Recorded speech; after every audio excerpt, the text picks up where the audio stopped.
अस्सलाम वालेकुम। Economy matters में खुशामदीद। मैं हूं शाजिब अहमद। सबसे पहले शामिल करते हैं टॉप स्टोरीज।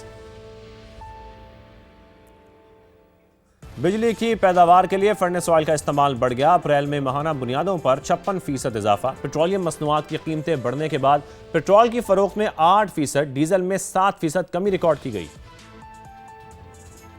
ताजिर बरादरी की यूरोप, तुर्की और आसियान के साथ एशिया की ड्यूटी फ्री रसाई की तजवीज़।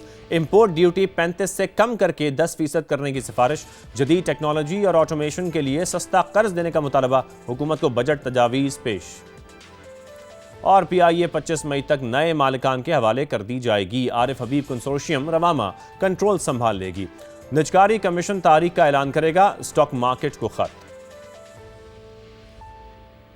और आपको जिक्र करेंगे गैर मुल्की करेंसीज का। इंटरबैंक में डॉलर की कदर को अगर देखें तो एक पैसे की कमी इसमें रिकॉर्ड की गई, जिसके बाद कीमत 278 रुपये 76 पैसे पर आ गई है। फिर यूरो के हवाले से आपको बताएं, इंटरबैंक में ये आज 82 पैसे महंगा हुआ है। फिर बरतानवी पाउंड को देखें तो 1 रुपया 92 पैसे ये भी महंगा हुआ, जिसके बाद कीमत 378 रुपये 1 पैसे पर पहुंच गई है। गोल्ड मार्केट का रुख करते हैं। मुल्क में सोने की कीमत में 3800 रुपये फी तोला कमी हुई। कीमत 4,79,962 रुपये पर आ गई, जबकि 10 ग्राम सोने की कीमत में 3200 रुपये की कमी हुई है। इंटरनेशनल मार्केट में गोल्ड $38 फी ओन सस्ता हुआ, जिसके बाद कीमत $4,576 पर आ चुकी है। आज के प्रोग्राम के मौजू की तरफ आते हैं। आज जिक्र करेंगे UAE के 59 साल बाद ओपेक और ओपेक प्लस से निकलने के इकदाम का। ओपेक तेल बरामद करने वाले ममालिक की तंजीम है, जिसको कार्टेल भी कहा जाता है। 1960 में organisation of the petroleum exporting countries का क़याम अमल में लाया गया, जिसका काम तेल की सप्लाई को कंट्रोल करके अपने रुकन ममालिक के मफादात का तहफ़्फ़ुज़ करना था। 2016 में ओपेक के साथ ओपेक प्लस भी बनी, जिसमें रूस, काज़ाकिस्तान और मेक्सिको जैसे ममालिक भी शामिल हुए। अगर इस तंजीम की ताकत का अंदाज़ा लगाया जाए तो हमने बारहा देखा कि ओपेक और ओपेक प्लस ने जब क्रूड ऑयल की कीमतें कम हुई तो अपनी प्रोडक्शन को कम करके आलमी कीमतों को बढ़ाया। इसी तरह जब कीमतें ज़्यादा हुई तो प्रोडक्शन पर कट लगाकर कीमतों को कम भी किया गया। दोनों तंजीमें तेल की आलमी पैदावार का 40 से 50% तक कंट्रोल रखती हैं, ऐसा बताया जाता है। माहिरीन की राय का जायजा लें तो इनके मुताबिक UAE तंजीम के फैसलों से नाखुश था। इसे उसकी पैदावारी सलाहियत से कम 34 लाख बैरल यौमिया तक महदूद रखा गया था। UAE अब अपनी पैदावार को अगले साल तक 50 लाख बैरल यौमिया पर ले जाने का ख्वाहिशमंद है। अगर अबू धाबी के फैसले का जायजा लिया जाए तो मशरक़ वस्ता की सूरत हाल के तनाजुर में इसके जियोपॉलिटिकल असरात भी होंगे। तेल की कीमतों पर कंट्रोल कम होगा, जिससे मुस्तकबिल में कीमतों में कमी का इम्कान भी है। आज हमारे साथ मौजूद होंगे ऑयल मार्केटिंग एसोसिएशन के senior vice chairman Tariq Mahmood साहब, माहिर मुआशियात वासिफ नकवी साहब भी हमें ज्वाइन करेंगे, जबकि साथ में हमारे साथ होंगी एनर्जी एक्सपर्ट फातिमा अनीला साहिबा भी। प्रोग्राम में हम इस पर डिस्कशन करेंगे, लेकिन उससे पहले आपको ज़हीर अली खान की एक रिपोर्ट दिखाते हैं। दुनिया में तेल पैदा करने वाले बड़े ममालिक की तंजीम ओपेक का क़याम 1960 में अमल में लाया गया। 23 ममालिक पर मुश्तमिल तंजीम का मकसद आलमी तेल मंडी में इस्तेकाम बरकरार रखना और अरकान के मफादात का तहफ़्फ़ुज़ था। ओपेक ममालिक दुनिया का 30 से 40% खाम तेल पैदा करते हैं, जबकि ओपेक प्लस का शेयर तकरीबन 50% है। हालिया खलीज जंग शुरू होते ही आबनाए हुर्मुज़ की बंदिश के बायस दुनिया पेट्रोलियम मसनूआत के बहरान में मुब्तला हो गई। ओपेक ममालिक ने पैदावार बढ़ाने का ऐलान करके कीमतें मुस्तहकम करने की कोशिश की, लेकिन मुत्तहिदा अरब अमारात ने अचानक ओपेक से अलग होने का ऐलान कर दिया। यूं तंजीम ने अपनी पैदावारी सलाहियत का तकरीबन 15% हिस्सा और एक इंतहाई काबिल एतमाद रुकन खो दिया। माहिरीन के मुताबिक UAE ने यह फैसला जाती फायदे के लिए किया है और इससे दुनिया को भी कुछ फायदा हो सकता है। वो ये चाहते हैं कि हम अपनी मर्जी से पैदावार बढ़ाएं, हमें ज़्यादा आमदन हो, और हो सकता है कि इसकी वजह से दुनिया को भी ये फ़ायदा हो कि तेल की कीमतें गिर जाएं। वो डिसाइड करता है या ओपेक प्लस के पैदावार कितनी बढ़ानी है, कितनी घटानी है। तेल की कीमतें जो हैं वो कम होंगी, क्योंकि UAE ने अब ये डिसीजन खुद लेना है कि वो पैदावार खुद बढ़ा सकता है। ताज़ा आदाद शुमार के मुताबिक ओपेक ममालिक की सालाना पैदावार तकरीबन 9 से 10 अरब बैरल है, जबकि ओपेक प्लस का सालाना पैदावारी हजम तकरीबन 15 अरब बैरल तक है। इसमें से सऊदी अरब यौमिया 9 से 10 million, Iraq 4 million, Iran 3.5 million, Kuwait 2.5 million पैदा करता है, जबकि UAE की यौमिया पैदावार 2.9 मिलियन बैरल थी। ज़हीर अली खान, समा, इस्लामाबाद। इसमें हमारे मेहमान भी हमारे साथ मौजूद हैं। वासिफ साहब, पहले मैं आपकी जानिब आऊँगा। वासिफ साहब, UAE ने ओपेक और ओपेक प्लस को छोड़ने का फैसला किया, हमने रिसेंटली ये देखा है, लेकिन यहाँ पर सवाल ये पैदा होता है कि क्या ये अचानक फैसला था या फिर अबू धाबी मौके की तलाश में था, या मशरक़ वस्ता की जो सूरत हाल है उसने उसको ये मौका फराम किया? आप क्या समझते हैं?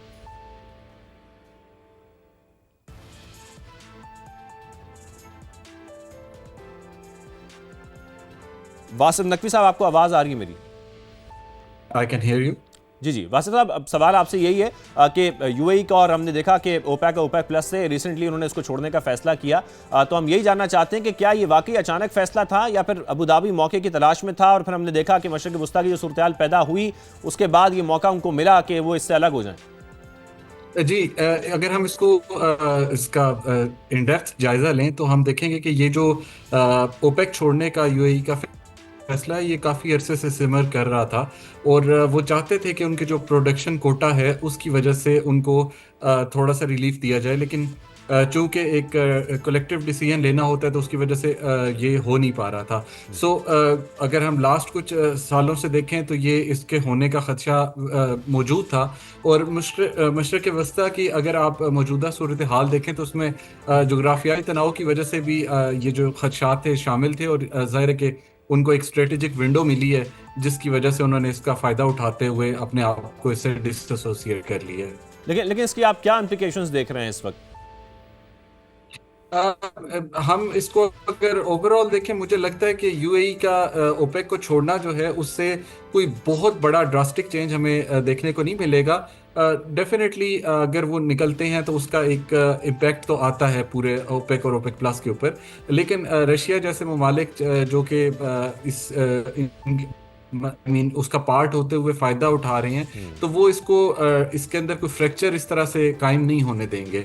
और कि अगर जो अबू धाबी है वो या यूएई अगर अपनी प्राइसेस को थोड़ा रिलैक्स करते हैं तो उसके ऊपर ओवरऑल डाउनवर्ड प्रेशर ज़रूर बनता है और प्राइसेस के नीचे आने का भी उसमें असर हम देखने को मिल सकता है हमें। ठीक है, फातिमा साहब भी हमारे साथ मौजूद हैं, उनको भी शामिल गुफ्तगू करते हैं। फातिमा साहब, यूएई का अपनी प्रोडक्शन को 5 मिलियन बैरल यौमिया तक बढ़ाने का इरादा है, ऐसा इस वक्त देखा जा रहा है, जिसके लिए बड़े पैमाने पर इन्वेस्टमेंट भी की जा रही है। हम यहाँ पर ये कह सकते हैं कि जब यूएई अपनी पैदावार को ज़्यादा बढ़ाएगा तो उससे ऑयल की कीमतों में कुछ कमी आ सकती है, ऐसा हो सकता है? शुक्रिया काशिफ। मेरे ख्याल से जिस तरह अभी वासिफ ने भी बताया और जो हमने रिपोर्ट में भी देखा, मुझे नहीं लगता कि लॉन्ग टर्म में इसका बहुत ज़्यादा कोई फ़ायदा होगा। और उसकी मेजर वजह ये है कि आपका जो ओपेक की जो ओवरऑल कोटा सिस्टम है और जो प्रोडक्शन एंड जो कंट्रोल है सप्लाई के ऊपर, वो कार्टेलाइज्ड था। तो अब जब नेशनल इंटरेस्ट की बेसिस के ऊपर और हम देख रहे हैं कि national interest is far greater than the regional और या फिर ऑयल कंट्रोल, तो जियोपॉलिटिक्स में इसकी अहमियत बढ़ती जा रही है। तो ये मेरा ख्याल है कि यूएई के पास एक हेजमनी ज़रूर आ जाएगी, लेकिन ओवरऑल लॉन्ग टर्म में प्राइसेस में कोई बहुत ख़ास मुझे कमी महसूस नहीं होती। उसकी वजह डिमांड का इंक्रीज़ होना भी है और उसकी वजह जियोपॉलिटिकल सिक्योरिटी सिचुएशन भी है, जिसमें जितनी आपकी सप्लाई रूट्स हैं उनकी सिक्योरिटी और जो गल्फ़ की ओवरऑल सिक्योरिटी की सूरत हालात है, उसकी वजह से डिसरप्टेड सप्लाई होने की वजह से कोई बहुत खास फर्क मुझे ये फर्क की बात फातिमा साहब हम इसलिए कर रहे हैं कि ज़ाहिर है एक स्टेबल प्रोड्यूसर है यूएई की, जब हम बात करते हैं बेशक उनका शेयर इसमें 10% ही क्यों ना हो, और उनके साथ बहुत सारे ममालिक के लॉन्ग टर्म जो हैं वो मुआहदे हैं, तो ऐसे में इसका इम्पैक्ट आ सकता है। आपको लगता है कोई इम्प्लीकेशंस हो सकती हैं? देखिए, इसमें जो एक सबसे बड़ा इम्पैक्ट आ सकता है वो तो यही है कि जो मेजर डिमांड ड्रिवन कंट्रीज़ हैं उनके लिए सिर्फ और सिर्फ एक जो है वो बेहतर नेगोशिएशंस की ऑप्शन आ सकती है, वो लॉन्ग टर्म कॉन्ट्रैक्ट्स नेगोशिएट कर सकते हैं।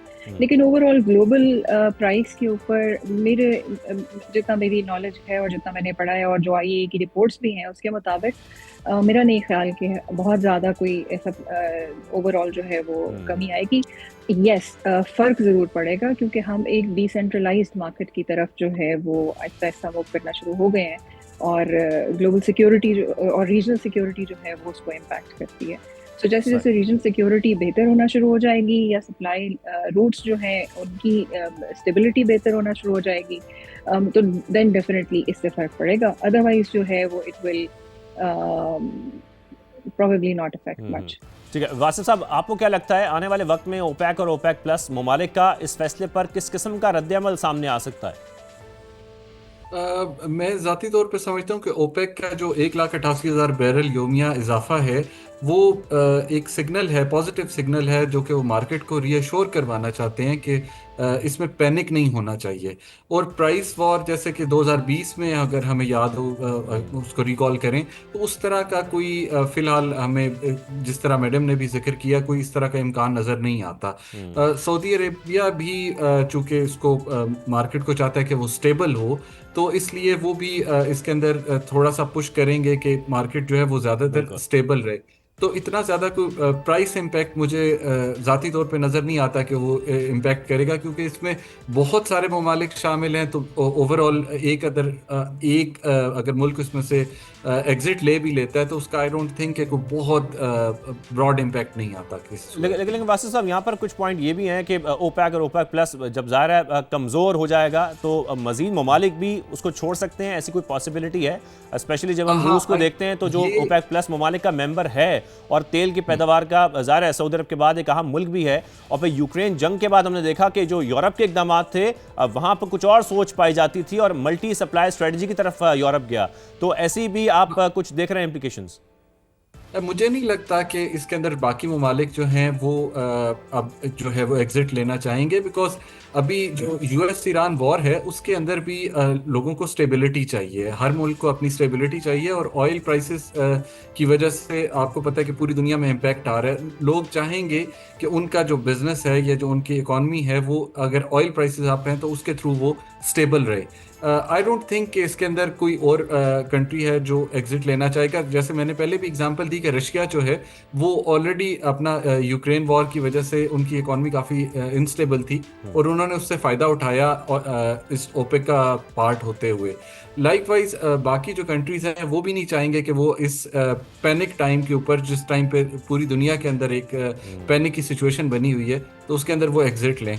सो आई रियली डोंट थिंक कि इसमें इस टाइम पे कोई और कंट्री जो है वो छोड़ेगा, मेरी ज़ाती ख्याल के मुताबिक। शायद सही। हमारे साथ रहिए, यहाँ पे ब्रेक शामिल करते हैं, ब्रेक का वापस आते हैं।